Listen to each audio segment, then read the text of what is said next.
Presiden Prabowo Subianto memutuskan untuk memberikan amnesti atau pengampunan terhadap puluhan ribu narapidana di Indonesia. Pemberian amnesti adalah demi kemanusiaan sekaligus mengurangi kepadatan di lembaga pemasyarakatan.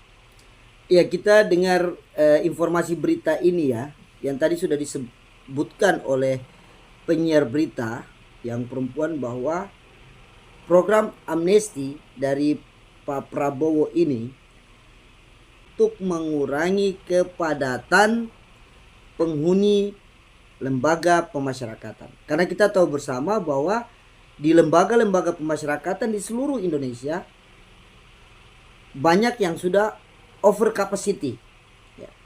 Sehingga memang sangat kami apresiatif sebagai aktivis pendidikan kesadaran hukum dan hak asasi manusia di Papua ini, khususnya di Merauke, kami melihat sudah sangat tepat sekali kebijakan yang diambil oleh Pak Presiden untuk tentunya disesuaikan dengan kriteria-kriteria yang ada. Cuma ada satu hal yang memang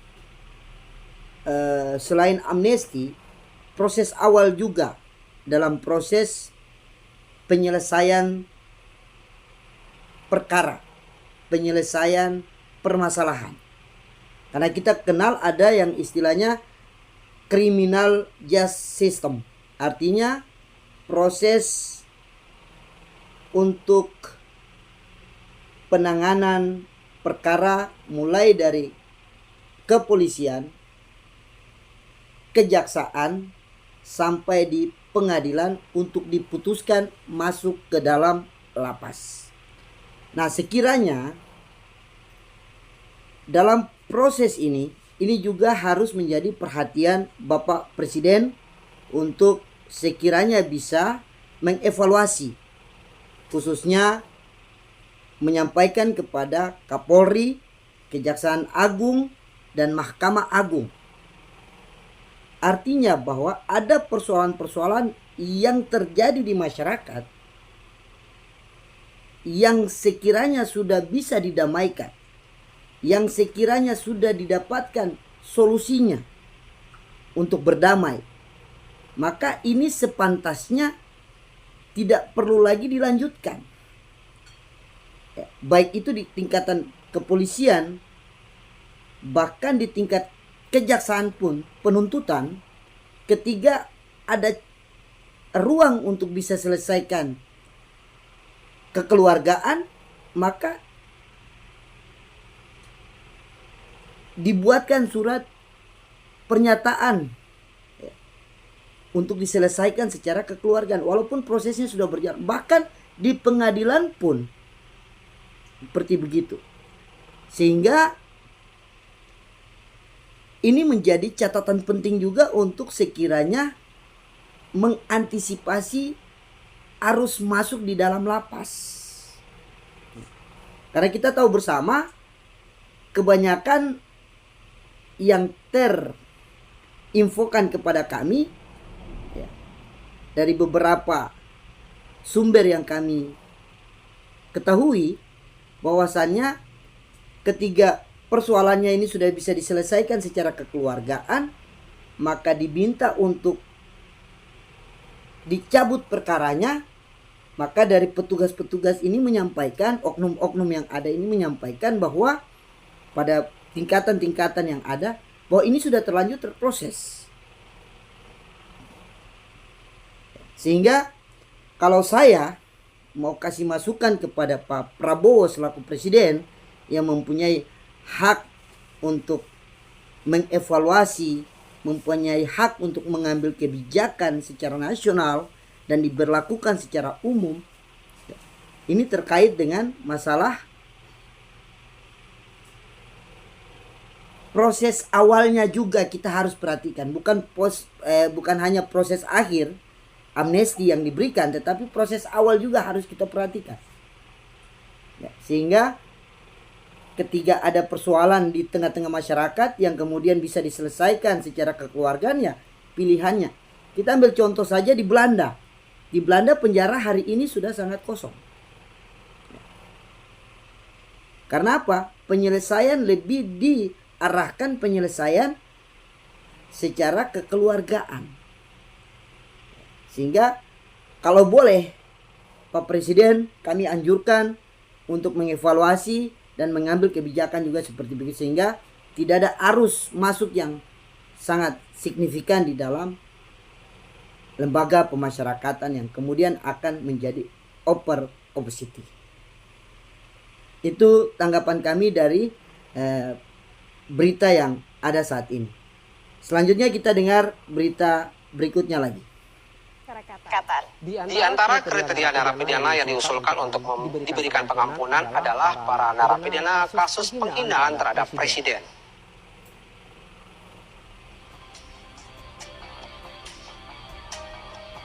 Presiden Prabowo Subianto hari ini menggelar rapat terbatas soal pengampunan hukuman atau amnesti terhadap narapidana di lapas seluruh Indonesia. Menteri Hukum Supratman Andi Aktas mengatakan lebih kurang ada 44.000 narapidana yang diusulkan untuk mendapatkan amnesti. Menteri Supratman menyebutkan sejumlah kriteria bagi para calon penerima amnesti. Di antaranya adalah narapidana kasus penghinaan presiden, narapidana yang menderita sakit berkepanjangan, narapidana pengguna narkoba, serta kasus Papua non-kriminal bersenjata. Beberapa kasus yang terkait dengan kasus-kasus penghinaan terhadap ataupun ITE yang terkait dengan kepala negara atau itu presiden meminta untuk diberi amnesti.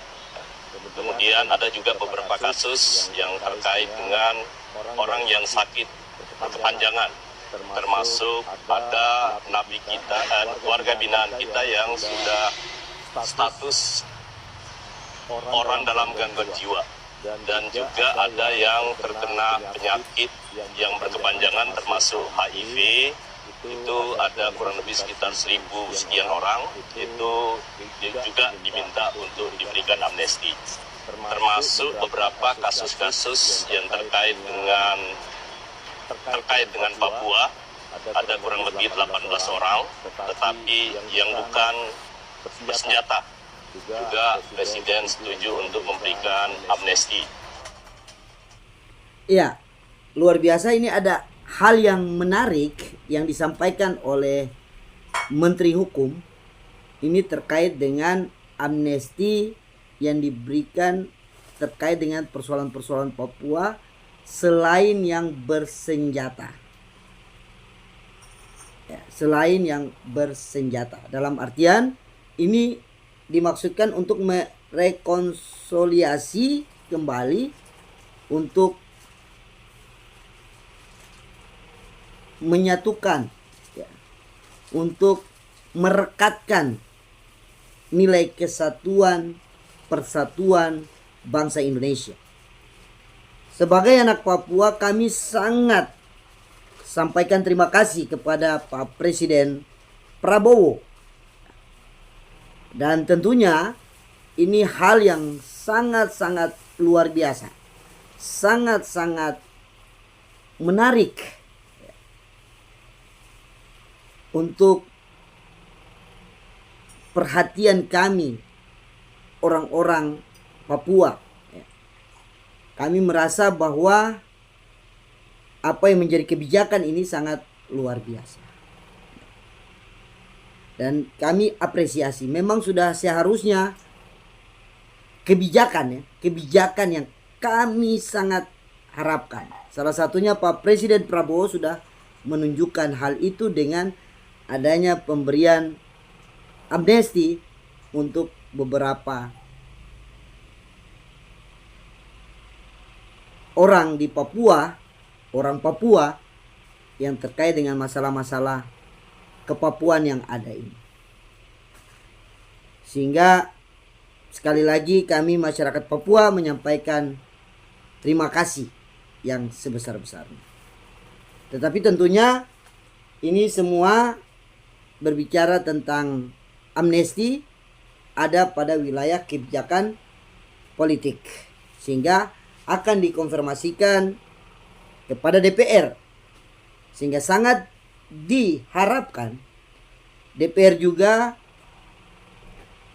membuka mata, membuka telinga, dan membuka hati DPR RI untuk kemudian bisa melihat apa yang menjadi latar belakang sehingga ada kebijakan amnesti yang didorong oleh Pak Presiden Prabowo. Sehingga kita menjadi satu bangsa yang memang betul-betul khususnya dalam kerangka persoalan Papua. Ini walaupun kita lihat sangat untuk sedikit orang, tetapi efeknya sangat besar karena ini terkait dengan kebijakan politik yang diambil oleh Pak Presiden. Sehingga ini menjadi daya rekat Papua terhadap Indonesia. Sehingga mematahkan pemikiran-pemikiran miring terhadap pemerintahan Indonesia. Bahwa pemerintahan Indonesia di bawah kepemimpinan Pak Prabowo ini sudah sangat luar biasa memberikan satu nilai positif, angin baik, angin surgawi bagi masyarakat Papua yang terhukum selain mereka yang mengangkat senjata.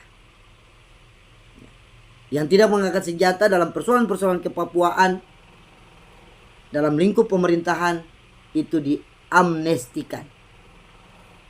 Luar biasa Pak Presiden Prabowo. Mungkin itu saja yang dapat saya sampaikan atas reaksi daripada pemberitaan yang ada ini.